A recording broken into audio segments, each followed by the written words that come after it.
Hi there, and welcome to very special episode. I will keep this introduction short and sweet because there's so much good stuff in this episode. We chat with Craig Meriwether, who is a hypnotherapist and spiritual healer, and we get deep dive into hypnotherapy, but also we learn so much about past life regressions and how it ties into such a width of sciences and research and practices and stories. It is one wild ride that Craig takes us on. It's so enjoyable, it's so educated. So I cannot give it a justice in a short summary. So please just pull up a chair, grab a cuppa, and let's jump in. But before we do that, here's your reminder: hit that subscribe button and share this episode with as many people as you can because there are so much information in it. So before we continue, hit subscribe, share, like. But now let's get on with this really amazing, educational, informative, fun episode. Hi, Craig. Welcome to the show. How are you today? Lenka, I'm doing really well. Thank you for inviting me, Natalie. It's good to see you. Been planning this for a while, so I'm really excited to get going. Likewise, we're so excited to have you here on the show to, dive deep into what it is that you're passionate about and that you do. So, to get us started, could you tell us and our listeners a little bit about yourself and kind of what it is that really gives you the fire that inspires you to, wake up and start a day and show up and do the work that you do? Sure, I'll give the short version of this, and then we can go down that big old rabbit hole because I think this is going to open up a lot of pathways that we could go down. But I am a hypnotherapist. I use the relaxed state of the alpha brainwave state, which is just basically how fast or slow your brain is operating, whether you're in the beta, alpha, theta, delta brainwave state. And by using this more daydreamy state of mind, you can access subconscious mind, find healing, find resolution to a lot of issues of life. But what really excites me about this work is the deeper aspects of it on the more spiritual side, and specifically past life regression. And so again, obviously that's a whole, huge, deep Alice in Wonderland rabbit hole to go down. And that could be a 10-hour conversation and still have more questions than answers. But it's an extraordinary aspect to who we are. And there's so much information out there, um, you know, between the books of Brian Weiss that many people are probably familiar with, and Dolores Cannon and Michael Newton.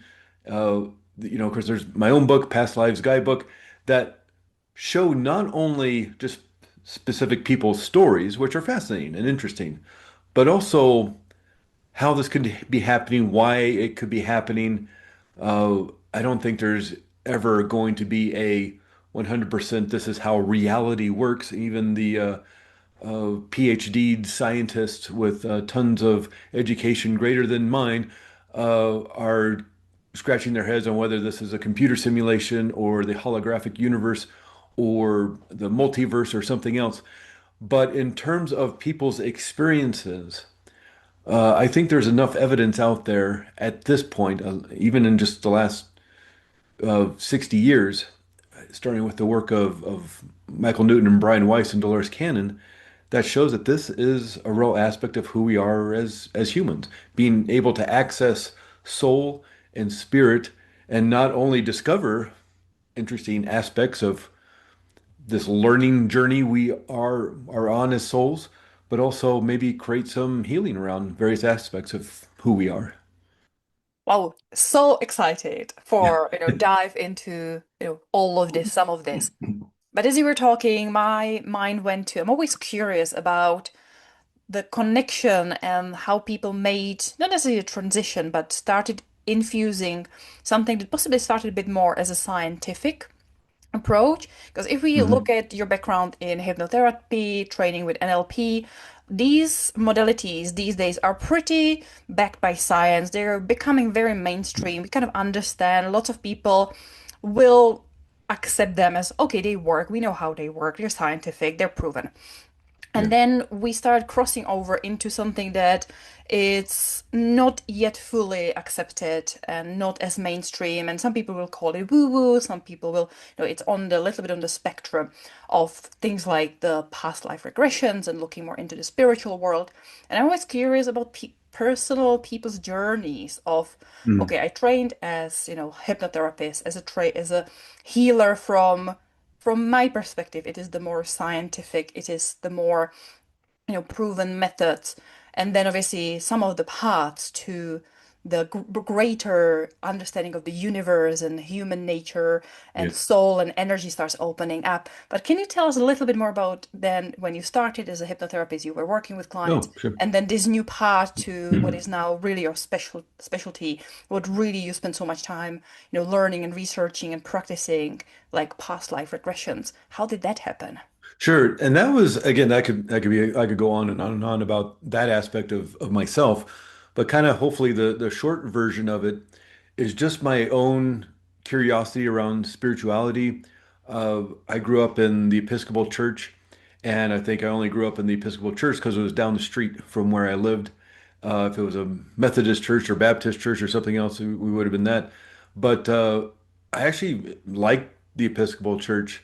Of course, not as hardcore as the Catholic Church, but it still has the ritual and the ceremony and the robes and the candles and all that stuff, which I find very comforting and very somewhat enjoyable.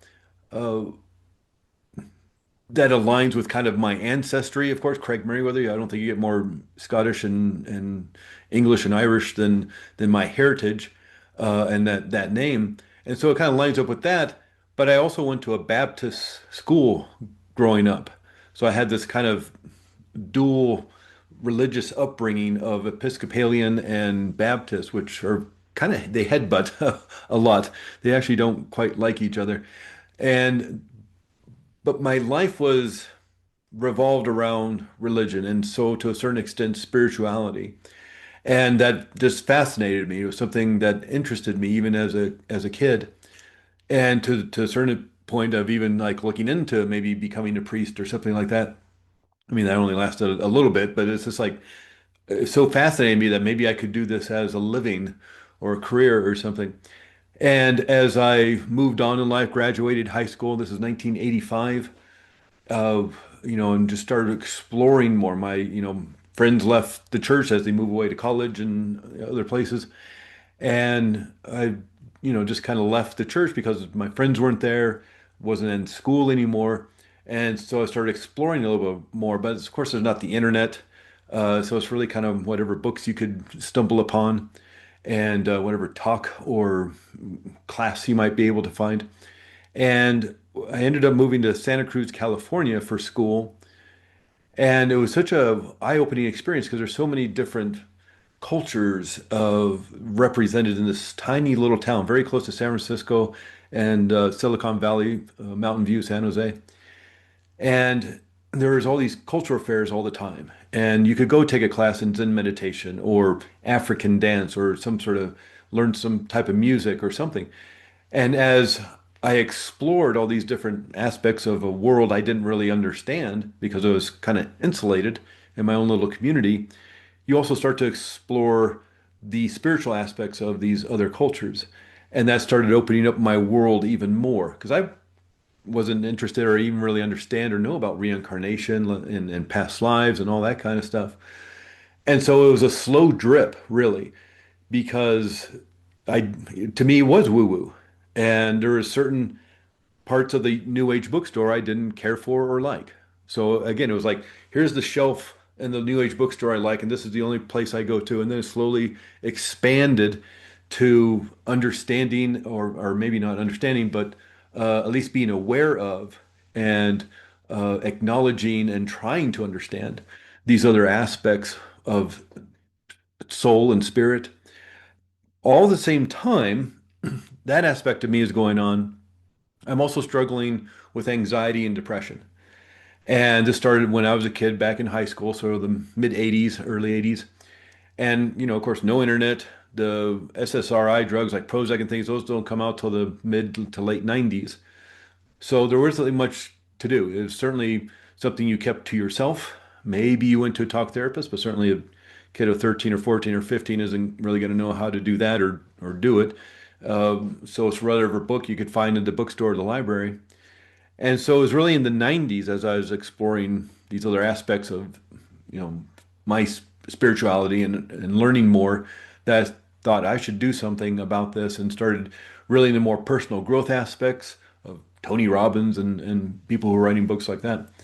And one thing that they kept mentioning over and over again was hypnotherapy as a way to help change patterns within the subconscious mind. And so after a while, after so many people I was reading and listening to for talks and things were mentioning these techniques of therapeutic hypnosis, I decided to try myself and have found it extraordinarily healing and extraordinarily mind changing, I guess, would be a way to, because you're able to, reprogram, release the hurt and pain.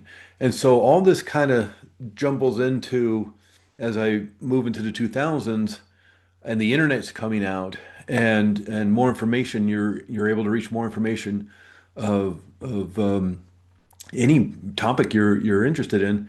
It all kind of converged into, well, you can also use these techniques to move deeper because I was unwilling to do the more psychedelic route. And back then, you really only had LSD. You didn't have um, you didn't have access to ayahuasca and all these different things unless you did hardcore, really go down to South America and find somebody to do that with. But again, it wasn't as easy as it is now to just kind of Google search ayahuasca ceremony and find somebody in Malibu who's going to do it with you.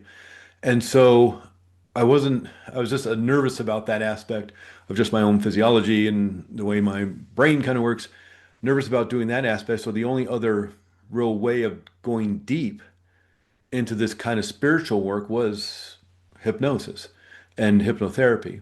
And I started working with that as well and just, finding it extraordinarily helpful to understand more about myself and my own journey, if you will, on in, as a soul.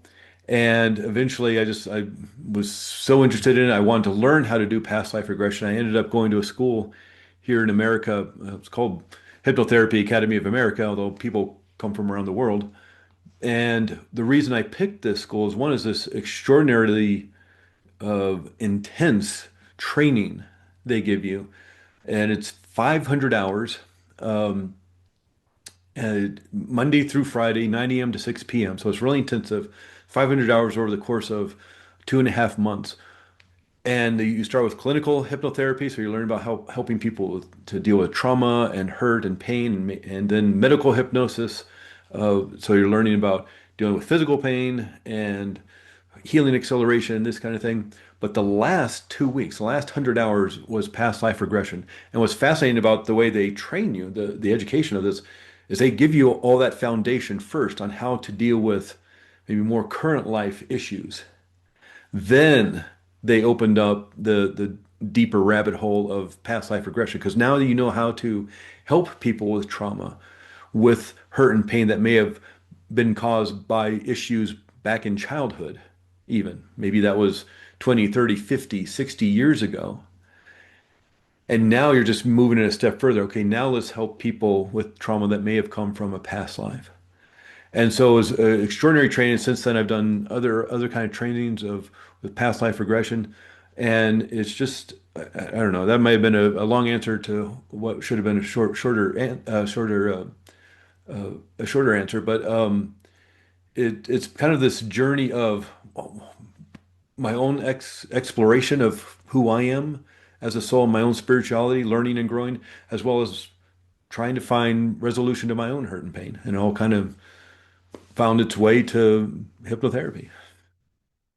What a journey you've been on, and I love how you describe going into the bookshop and just Yeah. slowly, broadening what you're looking at and what you're seeing. Because for youngsters, a bookshop or just learning through books is almost unheard of because you just Mm. Google and go on or get a Yeah. podcast, or it's at our fingertips. But back in the 80s, 90s, and early thousands, it wasn't so accessible. You actually had to Yeah. physically go to a bookshop. Or I remember you used to get these audio tapes that you could listen Yeah. to. You know, Cassette you had tapes. to order them and The great courses. Yeah. yes, The great, they great get cassette tapes. posted. So it's really fascinating to hear your story and your journey of doing self-exploration, but utilizing that to help others through their journeys and through healing themselves. And it's sounding like past life regression has really what's piques your interest, so to speak, and sort of got you down this path that you are currently on, and it sort of seems to guide you more spiritually down the woo-woo path, down, you know, you mentioned Dolores Cannon and all of these, and it's really interesting how just experiencing learning about it and experiencing reading about it has Yeah. taken you on this self-discovery journey that you've been on, but also helping others to experience and to really dig deeper into themselves, as well as you digging deeper into yourself. So, and this is something that I really love about these different modalities, because it's not just about you helping others, but it's a way to help oneself as well. And just it's like a circle. You know, you Yeah. help and they help you, and you help and they help you, and it just continues round and round. So it's really beautiful. So thank you so much for Yeah. sharing this wonderful story of yours and how you found your way forward. But one thing I'd love for you to you know do for our listeners is maybe explain a little bit about past life regressions and some of the experiences that you've had, or what people can expect in a way from doing Mhm. it. Because I know a lot of people have heard of past life regression, but that's about as far as it's got, is just Mhm. hearing about it. But it'd be lovely if you can just dig a little bit more into what that modality is and how does it work and what has come out, maybe some examples of what you know you've helped people experience, Yeah. just to help you know us and our listeners to get more of a feel for it and an idea for it, Yeah. because it is really popular at the moment. Yeah. And I think we live in a wonderful time because we have access to this information. I think, before of, the year 2000, really, I know the internet was getting going around 96, 97, but it would like take 12 hours to download a picture. And it was really just kind of forums and people writing to each other. Before that, it was almost a magical experience of like walking down the street and seeing a flyer in a bookstore window or taped to or nailed to a electrical post or a lamp post or something, and or flyer in the coffee shop, and it was like, oh, Zen meditation class on Tuesdays, and then you go to a class, and then somebody speaks of something else or a book or something, and it's just kind of this more organic way of opening up to this information. Whereas now, yeah, you just get this fire hose of you type in past life regression into Google and you get, whatever 5.2 million, hits or something. And so before it was just like, oh, you're hanging out in the used bookstore and you just happen to walk, down the aisle and there's a display of just books and there's something that catches your eye.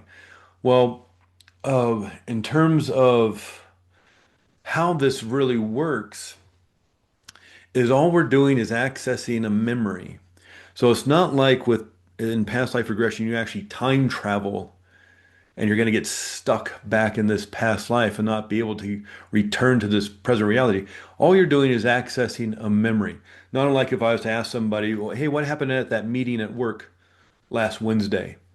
And I say, oh yeah, well the accountant came in, they were talking about the fourth quarter results, and you have a memory. You're not back in the meeting. You're just having a memory of the meeting or lunch with your friend last Saturday, or hey, tell me about high school and tell me about what was going on. Did you play sports? Were you doing music? Were you doing theater? Were you smoking cigarettes behind the gym? Tell me about what was going on in high school. It's not that you go back to high school and get stuck in high school as a 18-year-old or 16-year-old or something. No, you're just having a memory. Maybe it might even ask you about your earliest childhood memory. Maybe some people go all the way back to when they're 5 or even 2 years old or earlier. All we're going to do is go a bit further. And so it's sort of like we're swimming in the shallow end of the pool. And I'm asking about lunch last week. I'm asking about that meeting at work last month. I'm asking about high school. I'm asking about your earliest memory. We're swimming in the shallow end of the pool. All we're going to do is go into the deep end of the pool. It's the same pool. It's just now you're going to access memory. And this is where it gets really interesting.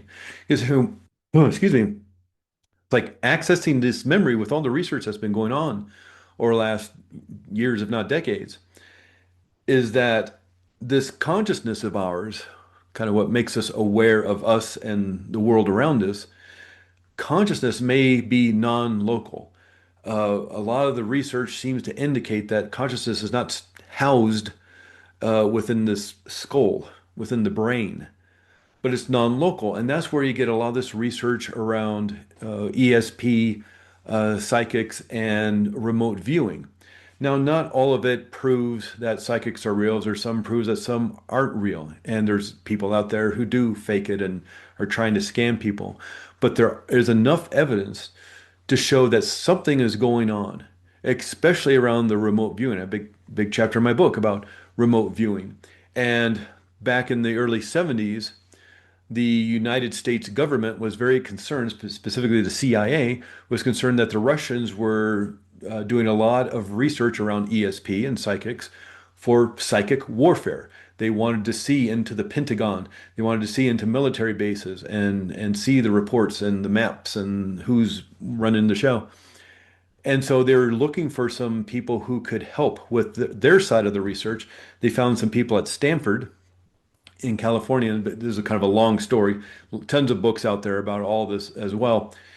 And what they found is there was some talented people who had the ability to take their consciousness and look at different locations around the earth.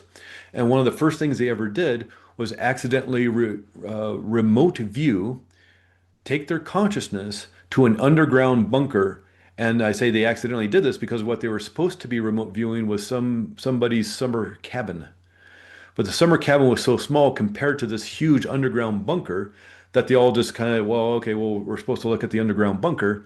And to the point where they were seeing names of top secret files on desks and the name tags of people who worked there. And there was a National Security Administration's uh, facility that was spying on Russian satellites or something. And they got very upset at the CIA. The CIA got upset at them. And so there was this big kerfuffle because the information they were getting was accurate. So they did a lot of this research over decades. And they claimed to have shut it down in the early 1990s because it came out and they got embarrassed. And there's some Freedom of Information Act stuff that came out. And they say they shut it down, mainly out of embarrassment that they were doing this kind of research. But if it was working, and they spent 20 years and millions of dollars, they were getting results that they liked. And so I'm guessing they're still doing it. And what was fascinating about it, though, they not only could look across the country, they could look across the world. So move their consciousness non-local, meaning not housed here, but they could move it somewhere else. They could also move it forward and backwards in time. And so now we're getting government-sponsored research showing that consciousness is non-local, as well as all the other research coming out, like Michael Newton. He passed away in 2011, but he was a psychotherapist. In 1969, accidentally regressed somebody back into the spirit world. And he was a psychotherapist. He wanted to help somebody with some issues around anxiety and anger and things. He thought regressing back to childhood would be a good idea. So using some hypnotherapy, he regressed them back to childhood. But the guy kept going. He went past childhood, past being a newborn, past being in utero, and he went back to being a soul, a spirit world before having a body here on earth, what Michael Newton ended up calling life between lives. And he healed. He healed the issues he needed to heal. And this, of course, fascinated Michael Newton. And he was wondering, can other people heal like this? Can other people even access this state of whatever it is, state of consciousness? And so he started working with people and seeing if he could get people to this soul state. And over the course of the 1970s, as he's working with people, he realizes people are having similar experiences. Now, this is 1970s, of course, no internet, no cell phones. These people can't connect with each other. They don't know who each other is. They can't find each other. They're from different parts of the country, different ages, different backgrounds, different cultures. And yet they're having similar experiences of being back in this soul state, having memories of being back as a soul. And so he does more and more research. So he basically does about 20 years worth of research working with thousands of people. 365 days a year. He's over 20 years. He's working with thousands of people. And in 1992, he releases his first book, Journey of Souls. Then he does another decade's worth of research, another 1,000 people or so, releases his second book, Destiny of Soul, basically detailing people's experiences multiple people have these similar experiences, and he details what they experience in soul world. And they're still doing research. He started the Michael Newton Foundation, or Institute, Michael Newton Institute, and they still do trainings. They just released a book a couple of years ago of new research. This is like 60 years of research they've been doing, let alone, Brian Weiss, his extraordinary book, Many Lives, Many Masters. He, he was also a psychiatrist, and he is a left brain analytical academic. That's his definition of who he is. Still alive. He's 83. I just did a training with him last summer. And in 1980, he was working with a patient. Now, at this point, he has his bachelor's degree in chemistry from Columbia. He has his medical degree from Yale. So he's a doctor. He then turns to psychiatry, and he's head of Mount Sinai Psychiatric in Miami, Florida. He's working with somebody for a year with her extraordinary anxiety and panic. And he can't find a way to help her with this until finally he also thinks, okay, well, if we do some regression work using hypnotherapy, same situation. He thinks he's going to regress her back to childhood, deal with some issues. She keeps going. But instead of soul world, she goes to a past life. And I believe, if I remember the book correctly, she goes to like a time back in Egypt. And he thinks with the healing that she accomplishes by having this past life, that's just a construct of the subconscious mind. Subconscious mind speaks in symbolism and metaphor and storytelling allegory. Carl Jung said that, Sigmund Freud said that, Milton Erickson, Laura Pearls, all these people. And so he's thinking, with all his expertise, as smart as he is, he's like, okay, well, this is something the subconscious mind is creating to create the healing. Well, they do some more past life regression back to this period that she experienced. She creates more and more healing, but she's also getting verifiable information of a detail that she should not be able to access. So this is 1980. There's no internet, and there's probably not a whole lot of detailed academic books that are available to the common person. Basically, kind of have to be a PhD of a archaeologist or Egyptologist to really understand and know this information. But she's gaining verifiable information and also verifiable information about Brian Weiss's life. Things like he had a child pass away really early, like 1 year old or something. 1980, nobody should know this. There was no obituary. It was a very private family matter that only a handful of people knew. And she's giving detailed information about that and some other things that finally this left brain analytical academic finally had to say the only way she could create this kind of deep emotional healing and resolve the issues that for a year he was trying to help her deal with and get the information about his own life that was unknown to pretty much everybody is that she was accessing this through a non-local consciousness, through past life regression and other means of finding out information about his life. And so he eventually, in 1988, released Many Lives, Many Masters, and that pretty much kind of started the modern day past life regression movement. Michael Newton's book came out in 1992. Of course, there have been books by Dolores Cannon and others before that. But because that book was so popular, Oprah liked it, has had him on the show a bunch of times in the 90s and stuff. So other things like 60 Minutes and other big programs were having Brian Weiss on because he didn't look like the woo-woo person. He was an academic who could speak in more common language what the experience was. And there's this quote by William James, who's one of the kind of pioneers of modern psychotherapy. And he said, to prove that all crows are not black, you only need one white crow. And here's the thing, to prove that consciousness is non-local and we have the ability to move forward and backwards in time because time is non-linear, and there you go with Einstein and Niels Bohr and all that, and that people can access past life regression, you only need one white crow. Well, since then, I mean, there you have it. Many lives, many masters, let alone Journey of Souls, let alone all the other experiences that have been written about over time. And let alone the government research of decades into remote viewing and consciousness being non-local, let alone the theories that this is a computer simulation, that it's a holographic universe, that's the multiverse.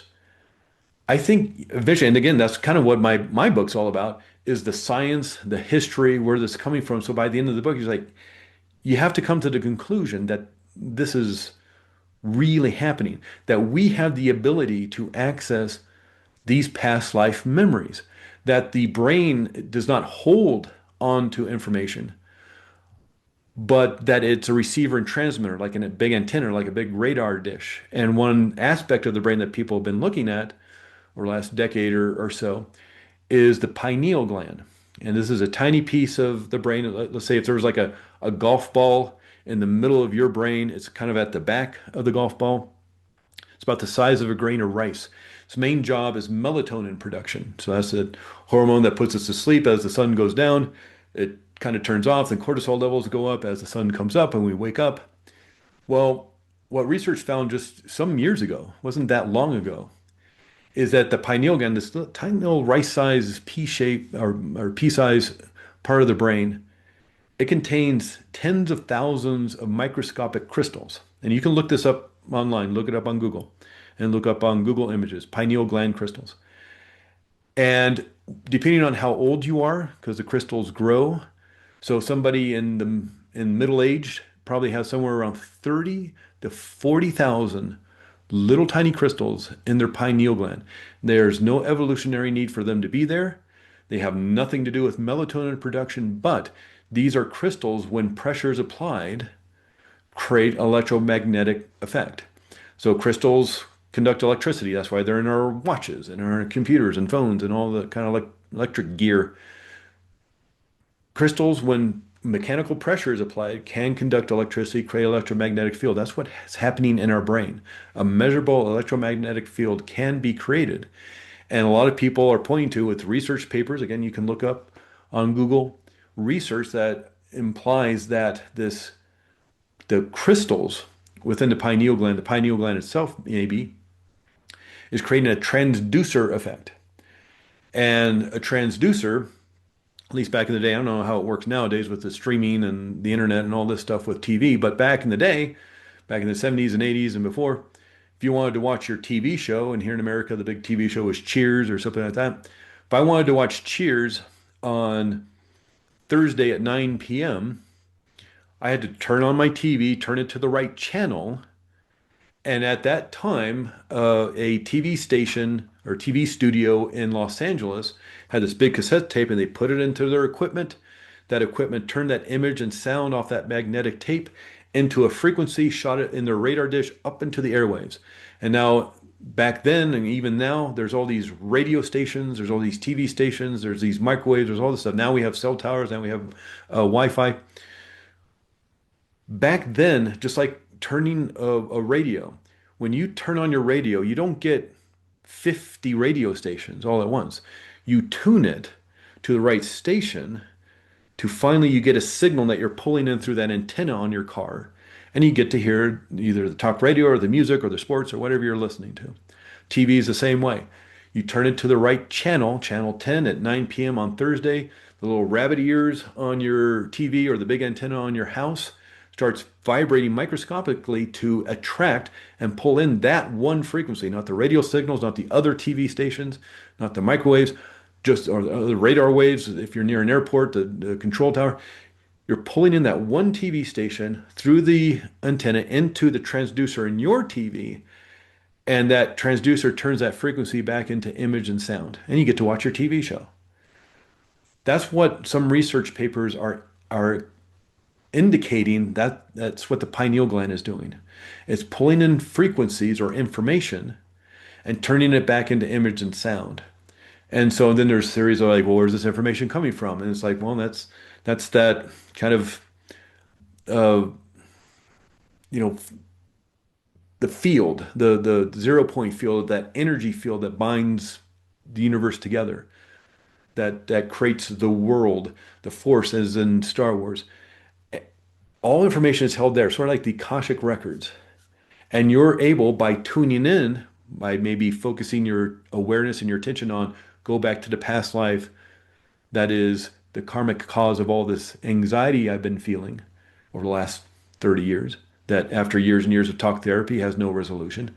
Go back to the past life that is most influencing your current life, whatever the phrase is. You're turning the channel to the TV, you're finding the right book in the library of your lives, and then you get to explore that life. Again, it's a memory. Just like if I was to ask you to close your eyes, just relax in your chair and tell me about high school. Tell me about an episode. What was your favorite class? Okay, well, now you have a specific focus, not on what was your favorite sport you like to play or what was your favorite band in high school, you listened to in high school. No, it's your favorite class. So now you're focused on a memory that you will pull up. So that's sort of what past life regression is all about. Kind of a little bit of the biology, tiny little bit of the history, uh, a little bit about the research that even the US government and probably other governments have been doing for the last 50, 60 years, if not longer. And we all have the ability to do this. I've met people, they come when they want to do this work, they're excited about it, they're hopeful about it, but then they also say, I can't be hypnotized, or I can't, tried it in the past and it didn't work. And it's like, well, it's not really a thing because it's a biology. The biology of this work is moving the brain from the beta brainwave state down to the alpha brainwave state, and even in some kind of situations and therapy down to the theta brainwave state. Again, the biology of it is just how fast your brain is operating. So if you've seen those YouTube videos of the electrical storm in the brain when you're walking down the street or you're thinking a thought or shaking somebody's hand or something, this electrical storm goes off. Well, how fast that electrical storm fires determines what brainwave state you're in. It's just a natural process. And if you're in the more conscious awareness of the present moment, having a conversation with somebody, maybe at work, focusing on a specific project that needs to be done, you're in the beta brainwave state. You're firing about 18, 20 cycles per second. One wave goes from the back to the front to the back again. That's one wave. 18, 20 of those per second puts you in the beta brainwave state. But when you get bored at work, there's that meeting that's going on and on. There's a networking event where somebody's just babbling at you about something that's so uninteresting. The TV show your partner wants to watch, but it's boring to you. Back in school and that class that was boring, you just start staring out the window and you move to that daydreamy state of, you're thinking about the future, the weekend's coming up and how much fun you're going to have, or that vacation you took a year ago. Moving to the future, moving to the past, you now have slowed down your brainwave state. Now you're firing about 12 cycles per second. Now you're in the alpha brainwave state. Maybe you start to fall asleep. You're not really asleep, not really awake. You're firing about 6 cycles per second in the theta brainwave state. That's the kind of thing where somebody really has to, hey, pay attention. This is going to be on the final exam. You need to understand this. Or maybe you even fall asleep, firing in the delta brainwave state of 1 or half cycle per second. So, and then, if somebody falls asleep in class, hey, Craig, why don't you come up here and do the problem on the board? Now I'm back awake, firing at 30 cycles per second because now I'm stressed. And now I'm hyper aroused because everybody's laughing at me and I don't know how to do the problem because I wasn't paying attention. Well, you just altered your state of consciousness 3 or 4 times at work or watching that movie or back in school. It's a natural process. You move down to that daydreamy, bored state of the imagination. And the biology is literally just how fast your brain is operating. What we do in hypnotherapy is take advantage of that. And that's the whole thing of the trope, the stereotype of the watch, the pocket watch, you're getting sleepy. It's just like the teacher at school. being boring or the person at work during the meeting. It's just like, yeah, you're starting to do this because you're kind of being bored, so you want to get sleepy. We don't actually do that. It's a bit of a stereotype that we see in movies and TVs and things to be entertaining, but we do want to move down to that alpha brainwave state. This is kind of the opposite of meditation. People have done any sort of meditation, maybe like the Zen meditation or transcendental meditation. The point of that style of meditation is to keep your awareness in the present moment because it's so hard to do. And there's lots of research, of course, showing the health benefits and mental health benefits, emotional health benefits of that, spiritual health. But returning your awareness to this present moment again and again and again. Why? Because it keeps floating away, drifting off the monkey mind. And so you sit or stand, or maybe you're doing walking meditation or something, but you return to the breath again. And then you return to the breath again. And that's the whole point of meditation. Just keep returning to this present moment and you train yourself to be in a more peaceful and calm state of mind and body. Well, we want the opposite of that. We want your mind to drift away. And we want you to do that on purpose and for the sake of creating healing. And so even though the feeling may be similar to that of meditation, the what we want the brain to do is very, very different. And even though in meditation the brain looks like it's kind of moving into alpha or maybe in those higher states of gamma, and that's a whole and there's another rabbit hole. Um, uh, what we want to do is use that imaginative state that we're all capable of doing. So if you can imagine, even if you're in a crowded airport at a crowded gate with fluorescent lights and it's bright and it's noisy, if your brain can drift away to like being on the beach, even though you're in a crowded airport, you just hypnotize yourself. That's self-hypnosis. And so it's not that you can't do it. You can. You just may have been working with somebody you didn't feel comfortable with, or maybe they didn't know what they were doing and didn't know how to help you specifically to get into that state to make you feel more relaxed. But and that's where here's a whole nother pathway where training becomes really important with this kind, whether it's hypnotherapy in and of itself or whether it's a more spiritual side of this, of past life regression. Make sure the person knows what they're doing because a lot of people get trained with just a handful of hours of video training, and they don't know how to help somebody if they run into a big issue. That happened. I want to talk about that in the book, the Past Lives Guidebook, about when I was being trained. The teacher, kind of before class started, we were just chit-chatting, and he said when he was getting going, uh, doing hypnotherapy and past life regression, must have been the late 80s, early 90s, was he told his friends, "Hey, I'm doing hypnotherapy. I'm going to do past life regression. Isn't this interesting?" And his friends, "Oh yeah, my ex-wife did past life regression, and she went up just to have an experience, have fun, read the Brian Weiss book, was very interested, very curious, as it's a great way to come to this work.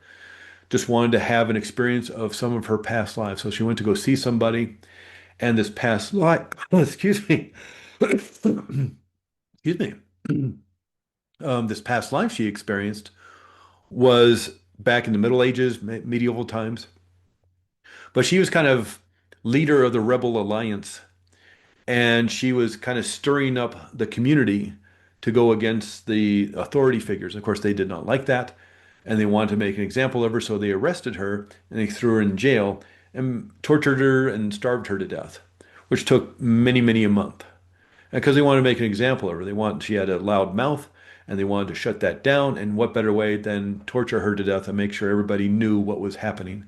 Well, she realized that the jailer, the person in charge of her torture and her starvation, was her husband in this current life. And there was no healing, there's no resolution around. It was just like, hey, here's a memory. Good luck to you.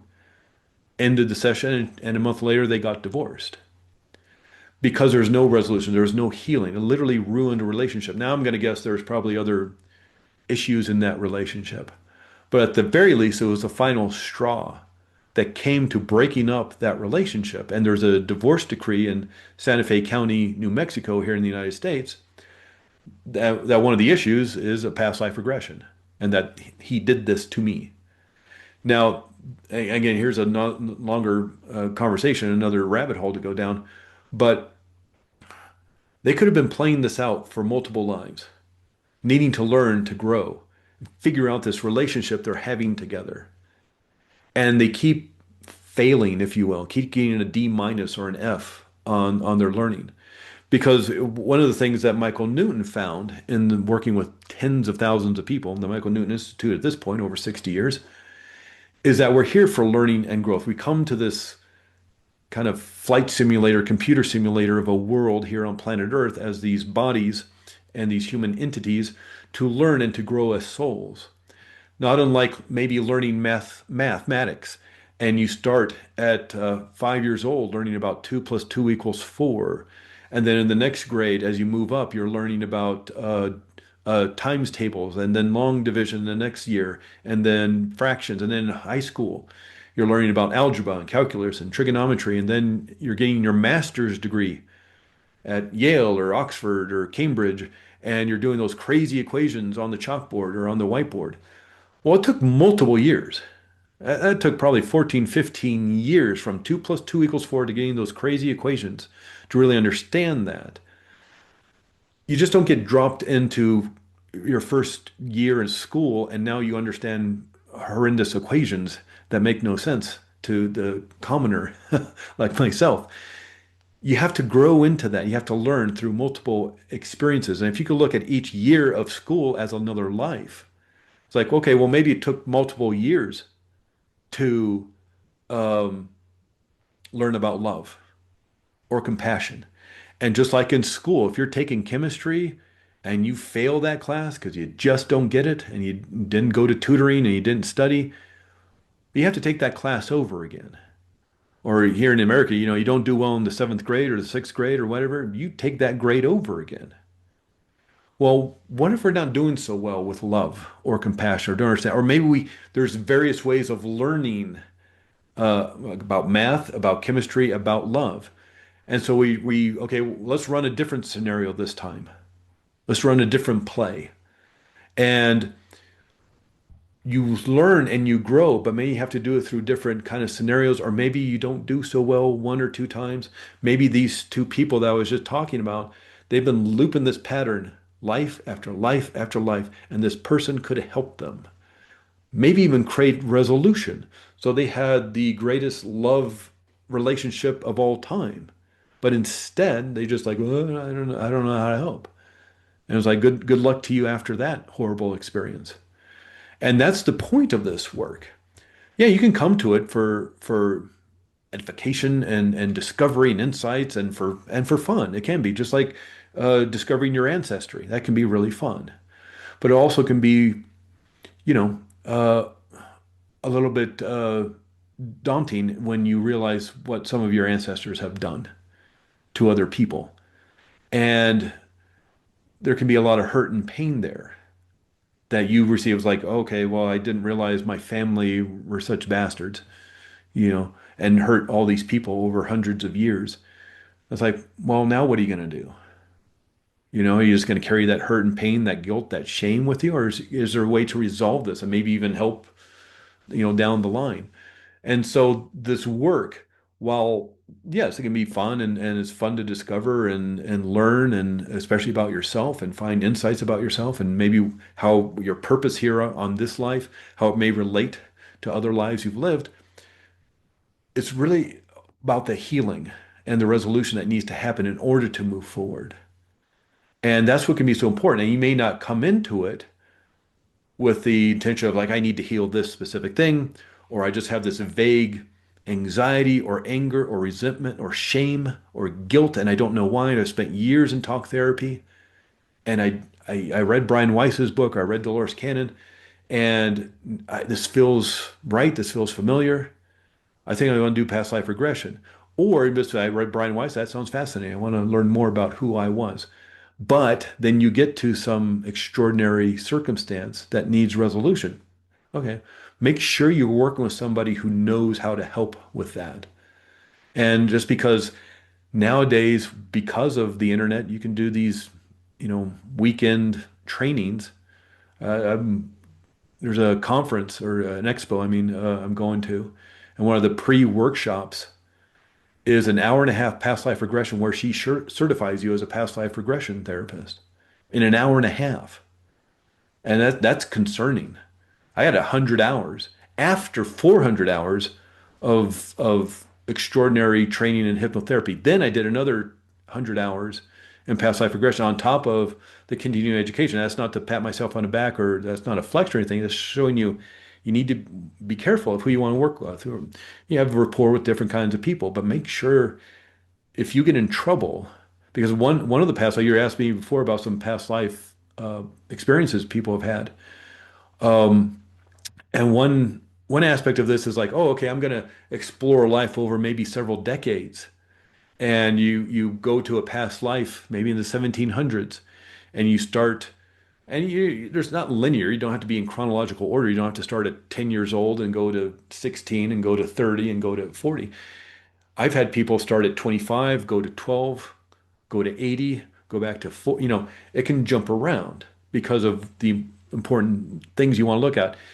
If you live to be 90 years old in that life, you can't look at every hour of that 90 years, of course.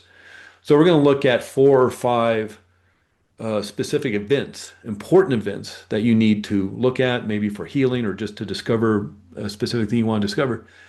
And so it may jump around. Maybe it's chronological, but might jump around. I had one person though just do 3 days over the course of Normandy Beach in World War II. And it's to say that's what he needed to resolve and heal. 3 days. And that was dropping into it and then the death 3 days later. And it was intense. And I don't know where he's going to go. I don't know what book of his life he's going to pull off the shelf, so to speak. And he created great healing around the kind of anxiety and trepidation and despair and sorrow he had been feeling that had no seemingly current life explanation. I've had other people actually jump multiple lives, or maybe we'll go through the long hallway and pick different doors to view different lives. There's very different ways of doing this, depending on what you want to look at. But again, it's like accessing memories. So we can look at, I want to look at the first 2 years of high school, or the first 2 years of university, or your first year of your marriage, or I want to look at several years of your life. I want to look at childhood. I want to look at your teenage years. I want to look at your 20s. I want to look at your 30s. And so it can be like past lives too. We can look at various aspects of different lives or different parts of a life. And again, it's just pointing this consciousness, this non-local consciousness, tuning the radar dish or the antenna to the right state. And so whether it's maybe you're looking at, from 10 years old to being 80 years old and looking at 4 or 5 different important events in that life that have to do with the anger you want to resolve or the resentment or the guilt or the shame you may be experiencing that you can't seem to rectify. Maybe it's just like a short 3 days. Whatever the experience will be for you, it's again making sure that if necessary, there's healing available and resolution. I've had a handful of people even create physical healing. Now, what we've been talking about here is mainly more kind of mindset issues of is life fair or unfair? Is love easy or hard? Was wealth and riches important or not important to human growth or spiritual growth? Whatever. All different aspects of maybe mindset and emotional issues, guilt or shame or anger or resentment. But there have been people who have had extraordinary physical healings. And I actually start off my book with this because I work with somebody and we can do a 90-minute session. Oftentimes people want to do a longer, more intensive session of 3.5 hours. And she did a longer session. And I always make sure, and I kind of follow the Michael Newton protocol. We do past life regression, then we move up into that soul world, that soul state. And that's where healing happens. And even if you didn't specifically have something heal, you just want to discover insight, we always go to the healing place because maybe there's something unknown that needs to be healed. And you can create healing there. Get another deep rabbit hole to go down. But one aspect of that is pulling the cords. And this is more of a hypnotherapeutic technique. But noticing if there's any cords, sort of like the plug of your blender connected to the wall. Are there any cords or plugs negatively connected to you from a past life that you know or is unknown to you. And you kind of scan your body. And I want you to take your hands and start pulling these cords out or having your soul guide help you, your soul guide, your spirit guide, or if there's other healing beings there, I want them to help you start pulling these things out if necessary. Otherwise, just pull them out yourself. I was working with this woman and she did her healing work. And while we're having a past life regression, we're having a conversation. This isn't like you go to sleep and you kind of daydreamy float around. No, I'm asking you questions, one for the recording. So you have, access to this information in the weeks, months, years later. But it's also to help guide and facilitate, especially you get up to the soul world. It's lovely there. And you may just want to sit in the jacuzzi of warmth and friendship. Well, we have places to go. We need to go to the healing place. We want to discover more about your purpose and your goals. So we need to move this on. So that's kind of the job of the past life regression therapist to help move it along or issues come up to help with that. Well, in the healing place, I give people some privacy. I give them some time. Maybe it's 5 minutes, maybe it's 10 minutes, maybe it's 15 minutes. And she was doing her healing work. You can see on her face and just give her some time, doing some encouraging her. And eventually you just said, okay, I'm complete and let's move on to the next part. Well, I follow up with people a couple days later to see how they're doing. How's your experience? I love hearing about this stuff. And she emailed me back and she says, 20 years of chronic hip pain are gone. And I didn't know she had hip pain. She didn't mention it. She just lives with it. She's been to the doctor. She had the MRI. She's had physical therapy. She's tried everything for 20 years and can't get rid of this hip pain. And she was in the healing place, and I asked about the cords, and she noticed a big, huge cord on her hip. And she tried to pull it out, and she couldn't pull it out. And so she asked her spirit guide to come over and help. Spirit guide couldn't pull it out either. So they asked all the spirit beings that happened to be in that healing place to come over and do one of those tug of war things. And they pulled and he pulled and he pulled, and finally they all pulled it out. And this is what was taking some time, the minutes and minutes of her dealing with this cord. I didn't know about it, but she was doing the healing work herself. And 3 days later, she emails me, says, I haven't had hip pain. This chronic hip pain I've had for 20 years is now gone. And I don't know that she even really understood what the cord was to or for. It's just it needed to go. And that's the power of this. And again, that's more of a rare occurrence, but certainly there's the books out there, Ian Stevenson and some of the others, where the amazing stories of kids who are having past life memories, reincarnation, and the birthmarks uh, are right in the same areas where the person got shot or stabbed or something crazy like that. And it's like, so there's these connections that we can have, either physically or maybe emotionally or maybe with mindset issues around life or love or money or something that may be creating blocks or need resolution or is just part of the learning process. Now it's time to, instead of learning as a rich person, now it's maybe time to understand what it is to be on the other side of that. It's learning, it's growth. And so, um, again, this is like, I think I keep digging the rabbit hole deeper. And I think we ended up with more questions than answers with a lot of this stuff. But it's quite powerful work. And again, if you're interested in any of this, is there somebody in your area that you're familiar with, or most of this work is done over Zoom nowadays, not just with me, but other people, not just hypnotherapy or past life regression, but talk therapy or relationship counseling or obviously podcasting. You don't have to be in a studio with each other anymore. We could talk about around the world. I'm in Arizona, Flagstaff, Arizona. You're over there in England. I'm working with somebody with past life regression from Switzerland tomorrow. And this isn't, again, not a flex or to brag, but it's just like, this is the power of this work. And the reason it works so well doing it over Zoom, again, whether it's talk therapy or a doctor's appointment or relationship counseling or life coaching or whatever it is, hypnotherapy, past life regression, is that people feel comfortable and relaxed in their homes. And especially with something like, whether, hypnotherapy or past life regression, I'm not here to fix you. I'm here to guide and facilitate you fixing yourself and finding the information yourself. So in and of itself, it's not like a massage or physical therapy or something where I'm, hands-on massaging your shoulders or something.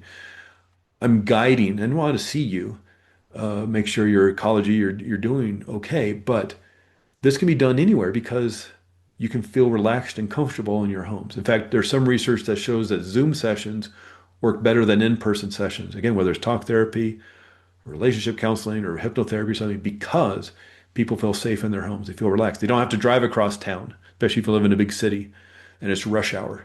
And then you're done, you're still at home. Oh, thank you so much. Wow, that's taken us on a massive deep dive of the Yeah. history of hypnotherapy and the Yeah. history where it comes from.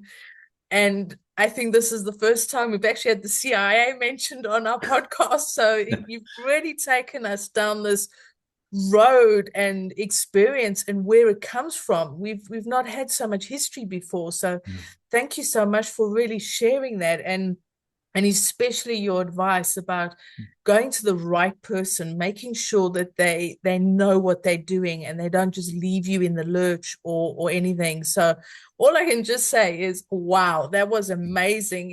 You answered questions on your own without us even having to Yes. ask, which is great. It's like the, really easy guess. They answer Yeah. our questions telepathically. So thank you so much Yeah. for that. That Yeah. was Well, really inspiring, and there's so many little gold nuggets in there, so much advice in there, and just the history, just understanding where it comes from, because it's not something I would have looked into. It's not something I would have researched, because I've done hypnotherapy as a client or patient, but it's not a journey I would have gone on to. So thank you for sharing that with us, because it helps to educate us and to understand a little bit more about where it comes from, what's, the journey it's been on as well. And obviously you sound like Lenka and myself. You love the research, you love the yeah. learning, and you're in good company here. So thank you so much for that. And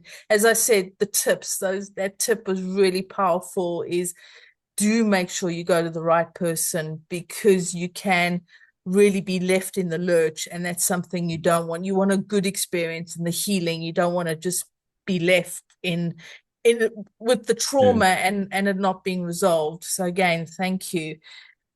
But if people really want to get to know more and Mhm. want to connect with you and want to find out about your book and about what you do, because as you said, you can help anybody anywhere in the world, Yeah. how Yeah. where will people find you? How can they connect with you? Well, the best way, I kind of have two kind of different offices, if you will. Uh, One is Arizona Integrative Hypnotherapy. Don't let the name fool you just because I named it Arizona because I live in Flagstaff, Arizona. Uh, last 5, 6 years, I've been working with people around the world, around the country. Uh, but the other one that focuses more on the spiritual side of this work is sacredmysteryhypnotherapy.com. And, sacredmysteryhypnotherapy.com is the way to go. Find Sacred Mystery or Mystery Hypnotherapy on YouTube channel, the Instagram, all the social media stuff that I'm trying to get better at doing. Uh, if you're interested in just more of the hypnotherapy side of things, if you're just to go to Google, I live in Flagstaff, Arizona. It's real close to the Grand Canyon, just east of Sedona, Arizona. If you just type in Flagstaff hypnosis, you'll see me come up. Arizona Integrative Hypnotherapy. I know that's a mouthful. The book is Past Lives Guidebook. Again, more about the biology of what's going on in the body and the brain and the history. I take you on a ride all the way from Neanderthal burial sites 50,000 years ago, and any indication that they had some thoughts about the afterlife to, reincarnation around different cultures and all this kind of different work around research with the United States government and CIA. And so Past Lives Guidebook, find it on Amazon and all those fun places. And yeah. And I'll make sure that we add all those links in the description below so people have an easy way to find you depending on what really piqued their interest in the conversation we had today, because there was so much Yeah. juicy bits and so much insights and so many like brain worms going in that people can be thinking about and want to research more. So thank you so much for really giving your all and giving us so much to think about and research and, apply in our lives and see how it can enhance what we do, how we live. Because here on the podcast, we're kind of our mission is to bring different conversation, different topics, different modalities to help people live happier, healthier, more fulfilling lives, kind of as we call it, to lean more into our lives. And I'm always curious when it comes to our guests, what gives Mm. you life? It's kind of a final question to kind of Mm. give us a little bit more about, where you are right now, what's life about, how you're feeling, what you're excited about. So, Craig, can you tell me what gives you life right now? What gives me life is learning more.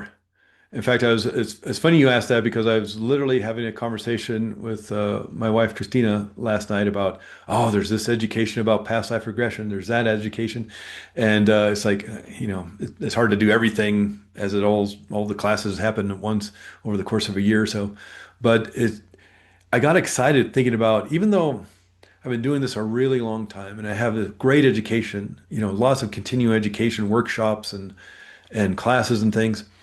But it's just like the excitement of like, oh, there's this class next year. As we're recording this at the end of the year, it's like, oh, here's some classes that I'm really excited to take to learn more about this. Because there's, you know, it's one of those things where the more you know, the more you realize you don't know. And so it's exciting to think that there's still years and years and years of learning and growth and my own education. So that kind of gets me up in the morning. When it's cold. We're up here in the mountains of Flagstaff, 7,000 feet. It snowed yesterday, so when what gets me excited to get actually out of bed is just like, God, there's more to learn and more to understand.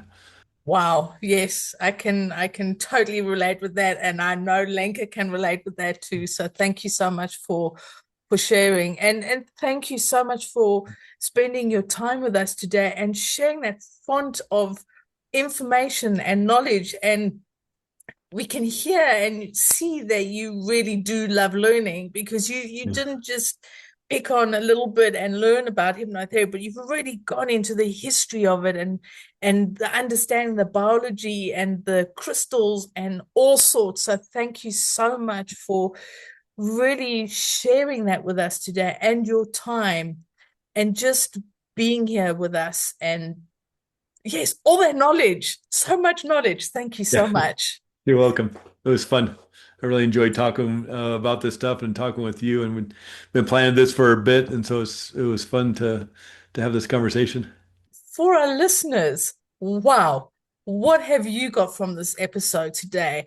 I'm not going to say what aha moment have you got. I am sure you've had a load of aha moments. And as Lenka says, the brain worms, I'm sure they've been going. I know mine have been going. There's been a lot of information. There's been a lot of gold nuggets in there. There's been a lot of advice. There's been some tips even. We'd love to know, what are your thoughts on past life regression? Have you experienced it, or is it something that after listening to this talk today, just think, wow, this is something I really want to experience?